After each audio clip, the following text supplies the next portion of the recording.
ये वीडियो सिर्फ educational purpose के लिए है।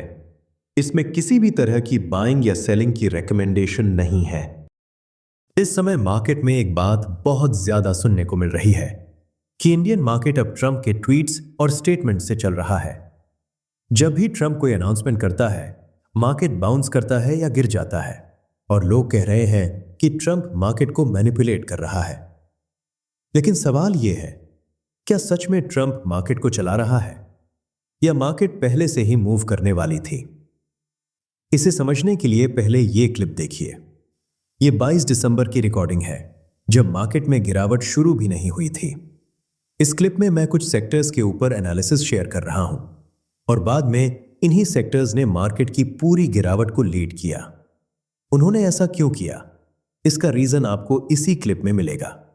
और साथ ही कुछ सेक्टर्स के ऊपर मेरा जो लार्जर टाइम फ्रेम व्यू 22 दिसंबर को था, आज भी मेरा वही व्यू बना हुआ है। और वीडियो के अंत में हम ये भी समझेंगे, अगर ईरान के साथ वॉर सच में रुक जाती है तो क्या मार्केट की बॉटम लग सकती है। शुरुआत हम करेंगे निफ्टी आईटी के चार्ट से। इसका मैंने आपको वीडियो में भी अपडेट दिया था। इसमें सी वेव की अपॉर्चुनिटी है और ये मैंने वीआईपी ग्रुप में भी डाल दिया था। इसमें शॉर्ट टर्म की अपॉर्चुनिटी बन रही है, इसलिए अगर आपने अभी तक ग्रुप ज्वाइन नहीं किया है तो जरूर कर लेना। कोई भी इंपॉर्टेंट अपडेट होता है वो मैं डायरेक्ट ग्रुप में शेयर कर देता हूं।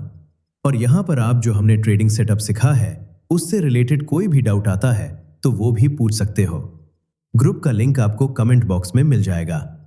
तो अभी निफ्टी आईटी सी वेव में ऊपर जा रहा है और ये 81% तक जा सकता है, जहां पर ट्रेंड लाइन भी है, लेकिन प्राइस में स्ट्रेंथ नहीं दिख रही है और पास में लेवल है 61% का। अगर इसके ऊपर सस्टेन करता है तभी 81% एक्सपेक्ट करेंगे।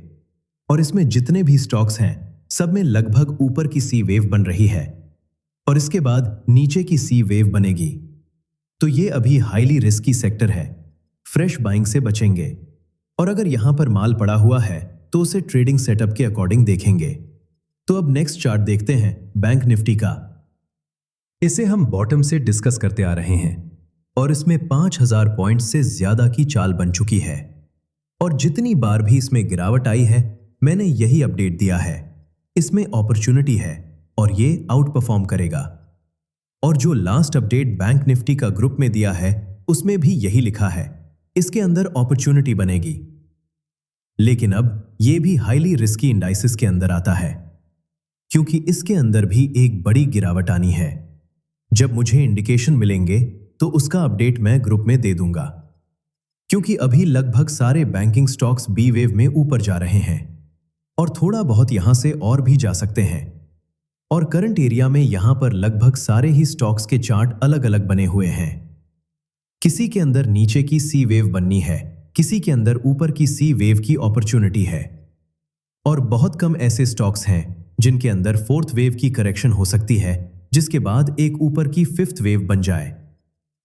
इसलिए यहां चुनाव करना बिल्कुल भी आसान नहीं होगा।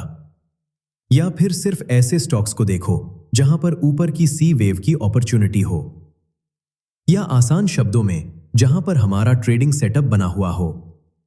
और अगर पहले से बैंकिंग स्टॉक्स हैं तो उन्हें ट्रेलिंग एसएल के साथ राइड करते चलो।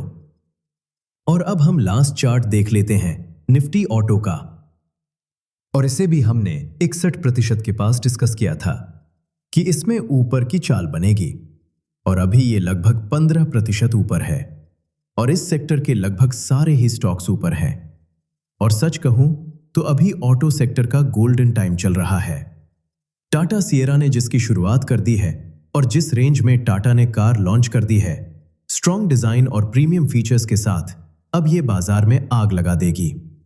क्योंकि अब कॉम्पिटिटर्स को भी कंपीट करने के लिए ऐसे ही लुक्स और फीचर्स अंडर 20 लाख देने होंगे।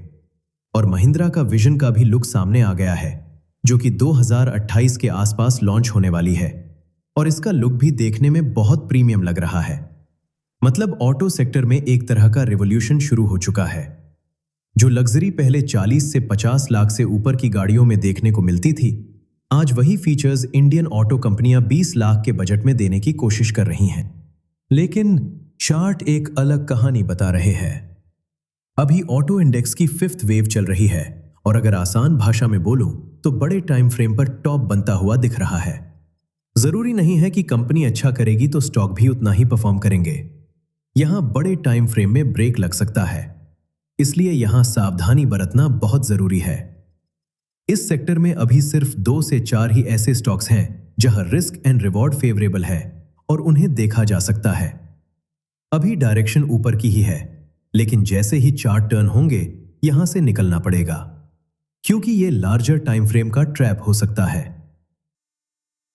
इस मार्केट की गिरावट में अभी तक सिर्फ उन्हीं सेक्टर्स ने पार्टिसिपेट किया है जिनका स्ट्रक्चर पहले से ही नीचे का बना हुआ था। इसी वीडियो में हमने कुछ ऐसे सेक्टर्स भी डिस्कस किए थे जिनका स्ट्रक्चर ऊपर का बना हुआ था, और आज भी वो सेक्टर्स उस समय डिस्कस की गई प्राइस से ऊपर ही हैं, जबकि ब्रॉडर मार्केट में इतनी बड़ी गिरावट आ चुकी है। अब चारों तरफ यही बात चल रही है, अगर ईरान के साथ वॉर रुक गई तो मार्केट को ऊपर जाने से कोई नहीं रोक सकता। लेकिन मैं आपसे एक सिंपल सा सवाल पूछता हूं, जब हमारा ब्रॉडर इंडेक्स हाई से लगभग 13% के आसपास नीचे आ चुका है, तो क्या मार्केट इतनी बेवकूफ है कि आपको 13% नीचे आराम से बाइंग का मौका दे दे और उसके बाद बुल मार्केट को फिर से रिज्यूम भी कर दे? जब हर कोई बस यही सोच रहा है कि एक बार वॉर रुकने की खबर आ जाए तो मार्केट को ऊपर जाने से कोई नहीं रोक सकता। याद रखिए, जब इतनी बड़ी पॉजिटिव अनाउंसमेंट आती है तो वहां बॉटम नहीं बनती, वहां ट्रैप बनता है। मार्केट की बॉटम अक्सर पॉजिटिव न्यूज में नहीं लगती। बॉटम अक्सर नेगेटिव एनवायरनमेंट के बीच बनती है, जहां बाजार ऊपर जाता हुआ भी दिखे लेकिन अंदर से लेने की हिम्मत ना हो। हां, मोटे तौर पर इतना कहा जा सकता है कि अब हम ऐसे एरिया में पहुंच चुके हैं जहां से बाउंस शुरू हो सकता है, और कुछ स्टॉक्स ऐसे लेवल्स पर भी आ चुके हैं जहां से नीचे जाने की गुंजाइश बहुत कम है, क्योंकि वहां से अगर प्राइस और नीचे गई तो उनका स्ट्रक्चर खराब हो जाएगा। ऊपर से कई स्टॉक्स अभी अपनी टाइम साइकिल के अंदर भी हैं, लेकिन यह बात पूरे मार्केट के लिए नहीं कही जा सकती, सिर्फ कुछ सेक्टर्स और स्टॉक्स के लिए ही कही जा सकती है। इस समय हर कोई यही सोच रहा है कि मार्केट कितना और गिरेगा या बॉटम कहां लगेगी, लेकिन असली खेल प्राइस का नहीं है, असली खेल टाइम का है। इसलिए यह भी संभव है कि मार्केट कुछ समय साइडवेज रहकर अपने स्ट्रक्चर को पूरा करे। वॉर रुकने से कोई खास फर्क नहीं पड़ेगा, कुछ समय बाद मार्केट के पास एक नया रीजन आ जाएगा मूव करने का। इसलिए अगर आपको स्टॉक सिलेक्शन आता है और आपको पता है कि कौन से स्टॉक्स ऊपर जा सकते हैं, तो अब वो समय आ चुका है जब धीरे धीरे अच्छे स्टॉक्स को चुनना शुरू किया जाए।